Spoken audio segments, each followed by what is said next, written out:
네, 이번 질문은요, 다른 친구들이 우리 아이한테 막 놀리고 장난치고 하는 부분에 대해서 아이가 너무 불편함을 이제 엄마한테 호소하는데, 그럴 때마다 엄마 입장에서는, 야, 무시해. 또, 아니면 그 자리를 피해. 맞아. 라고, 네, 그렇게 이야기를 해줌에도 불구하고, 막 되게 많이 억울해하고, 굉장히 힘들어하고 그 상황을 이럴 때 어떻게 해야 될지 굉장히 무척 궁금할 것 같아요. 엄마 네. 입장에서. 신학기에 또 이런 일들이 제일 많죠. 왜냐하면 음, 아이들이 이제 서로를 아직 모르고, 서로 이제 연결은 하고 싶은데, 친구는 사귀고 싶은데, 어떻게 해야 될지 모르는 친구들이 보통 장난치고, 음, 놀리고. 그래서 왜 1학년 어머님들은 그런 말씀 많이 하시잖아요. 네가 좋아서 그래. 그러면 아이들이 저한테 와서, 아니 저를 좋아해서 그렇게 놀린다는 게 말이나 돼요? 막 이러면서 분노하는 애들도 있거든요. 그렇죠. 네, 그래서 네. 아직 그런 것들이 충분히 이해가 되지는 않는 그런 음, 연령의 아이들도 많고 또 되게 속상하긴 한데 그 앞에서는 그냥 담담하게 있다가 집에 와서 왕 하고 울음을 터뜨리는 그런 아이들을 보면 이제 부모님들이 엄청 음, 속상하실 것 같아요. 근데 이제 놀림에 대처하는 방법 딱 이렇게 하면은 지금 말씀하신 대로 무시해. 뭐 네. 참어. 선생님한테 일러. 네. 이게 제일 많거든요. 그리고 사실은 어떤 면에서 그게 적절한 방법이에요. 근데 제일 중요한 거는 그것이 아무리 좋은 방법이라 할지라도 그 주체가 그것을 할 수 있느냐 없느냐의 문제잖아요. 그러니까 왜 이게 잘 해결이 안 되냐? 그냥 피해 간다든지 무시한다든지 이게 잘 되려면 내 안에 억울한 감정이 없어야 돼요. 억울한 감정이 어, 없어야 된다고요. 그쵸. 놀리는데, 음, 맞아, 무시하는 게 방법이야. 라고 무시한다고. 나는 막 너무 속이 상해 죽겠고, 도대체 쟤는 왜 나를 공격하는 음, 거야? 너무 화가 나 죽겠는데, 그걸 무시하는 게 될까요? 음. 불가능하죠. 그런데 엄마 입장에서는 아이의 학교 생활을 막 하나하나 일일이 쫓아다닐 수가 없으니까 음, 그때 그 억울함을 이렇게 알아줄 수 있는 상황이 음, 못 되잖아요. 음. 그럼 구체적으로 어떻게 아이한테 좀 얘기를 해줘야 될까요? 아니, 그러니까 평상시에 내가 약한 사람이야. 음, 나는 당하는 사람이야. 음, 그러면 어떨까요, 내 마음이? 항상 나는 억울해요. 난 그러네요. 당하는 사람. 근데 음, 내가 쟤가 이상해서 쟤 봐봐 우리 반에서 쟤는 누구나 놀려. 그래서 선생님한테 음, 지적받아. 그럼 나한테만 그런 게 아니잖아요. 내가 음, 약한 사람이어서 그런 게 아니잖아요. 그러니까 음, 그런 객관적 시각을 가지게 하려면 중요한 건 그 상황을 물론 알려주는 것도 인지적으로는 중요하겠지만 이전에 내가 약한 사람이야. 그래서 나는 억울한 일을 당하는 피해자야라는 그런 감정이 없어야 음, 아이들이 그 객관적으로 좋은 우리에게 도움이 되는 그런 무시하기, 뭐 선생님한테 이야기하기, 뭐 피하기 이런 네. 것들이 가능해지는 거죠. 음. 음, 그 다음에 조금 저는 이제 이런 부분들은 많이 이제 들으셨을 테니까 조금 다른 관점에서 또 부모님들이 요번에 이 질문에 대해서 좀 생각을 해보시면 참 좋을 것 같은데 요즘 메타인지 학습법 그런 게 막 CF 광고에도 많이 네. 나오고 그래서 학습법으로 하면 그게 뭐 할 수 있는 것과 할 수 없는 것을 정확하게 자기가 식별할 수 있는 어떤 능력을 갖춰서 자기주도 학습을 해나가는 뭐 그런 것인데 사실 메타인지라는 뜻은 뭐냐면 뭔가 되게 확대된 관점을 가지는 거거든요. 음, A와 B의 현재적 상태를 정확하게 인지해서 정말 그 A와 B를 초월하는 더 객관적 견지에서 멀리 볼 수 있는 음. 응, 확대된 관점을 가지게 하는 게 바로 메타인지적 관점이에요. 확장된 사고.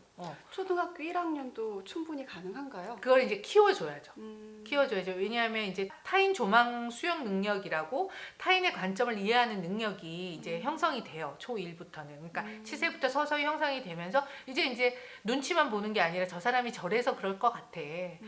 걔 속마음은 이거일 것 같아. 라는 음, 것을 이제 추측하기 시작하잖아요. 음, 그러니까 이제 아이들이 놀림에 대처할 때도 당장 속상하고 당장 해결하는 것도 물론 중요하지만 항상 위기의 순간이 가장 좋은 코칭의 순간인 것처럼 그쵸? 그럴 때 그 친구라고 생각해봐. 놀림을 하는 그 친구라고 생각해봐. 도대체 걔는 무슨 목적이 있을까? 근데 넌 그 걔의 목적을 절대 달성시키고 싶지 않지. 그치? 그러니까 걔는 놀리면서 네가 막 약오르거나 짜증내거나 화내거나 자기를 쫓아와서 뭔가 재미있는 액션이 벌어지기를 바랄 거야.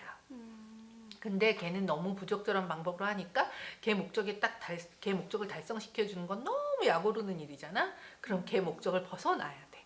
그러기 위해서 뭘 할 수 있을까? 그러면 어떻게 하면 걔가 가장 약 오를까? 걔는 너를 먼저 약 올리고 싶었지만 걔가 가장 약 오르는 방법을 한번 생각해 볼까? 그래서 다양한 브레인스토밍을 해보는 거. 그러니까 뭐 그래? 뭐 예를 들어서 야 너는 뭐 안경도 쓰고 넌 눈도 나쁘지? 막 이러면 그래? 나도 알아. 아무 다 알아. 너만 아는 거 아니야. 나도 알아. 뭐 이런 거를 예를 들어서 한다든지 이런 형태로 되게 우리가 봤을 때는 오 저런 전략도 쓸 수 있네 라고 하는 정도의 그런 전략들을 자기가 스스로 내오려면 그걸 방법을 알려주기보다 스스로 내오려면 그런 메타인지적 관점이 있어야 된다고 생각하거든요. 그래서 당장에 물론 놀림을 당해서 이렇게 대처하지 못하는 여러 가지 수줍은 아이들 또는 위축된 아이들, 소심한 아이들, 자기 주장성이 좀 약한 아이들 이런 기존의 아이들을 우리가 케어하는 방법들을 많은 동영상을 통해서 요즘 부모님들 많이 학습하셨을 텐데 그 방법도 다 맞고 그리고 그것의 1차적인 공통적인 건 뭐냐면 그 안에 그 아이가 오래도록 축적되어 있는 억울한 감정 또는 자기가 해소하지 못한 감정 그런 부분들을 해결해 주고 충분히 자기가 그런 것들을 대처할 수 있는 사람이라는 것에 대한 자신감을 부여하면서 동시에 제가 지금 말씀드린 약간 메타인지적 관점으로 질문을 던져보시는 것 이런 게 아이들에게는 좀 색다르고 재밌지 않을까. 뭐 이게 인지적으로 그냥 대화만 하는 게 힘들면 놀이 같은 거, 피규어 같은 걸로 할 수도 있고 그림책으로도 할 수 있고 얼마든지 다른 방법으로 사용할 수 있으니까 그러면서 자기의 대처 능력이 확장되는 것을 아이들도 경험할 수 있을 거예요. 그 아버님과 어머님과 또 양육하는 방법이 또 틀리기도 하셔서 이럴 때 아버님들은 보통 야 너도 가서 한 대 때려 막 이렇게 이야기하시기도 하고 되게 답답함을 또 아이한테 전가하기도 하잖아요. 그런데 이제 이 억울함을 좀 풀어주기도 하고 그리고 자신이 약한 사람이 아니라는 것을 좀 이렇게 알려주기도 하고 또 메타인지적인 방법으로 시각을 좀 크게 확장시켜 주라고 이야기를 하셨는데 이거를 혹시 그러면 그 일어났었던 상황을 실제로 해보는 것도 그쵸. 네. 너무 도움이 되는데 이제 1학년만 돼도 자존심 상하고 그래서 그런 거 잘 안 하려고 그래요. 그래서 요즘 애들이 얼마나 영리하냐면 물론 뭐 이렇게 강화해야 될 방법은 아닌데 요즘 어쩔 TV 저쩔 TV 이거 되게 애들이 매일 쓰잖아요. 그거 얼마나 좋은 방법이에요.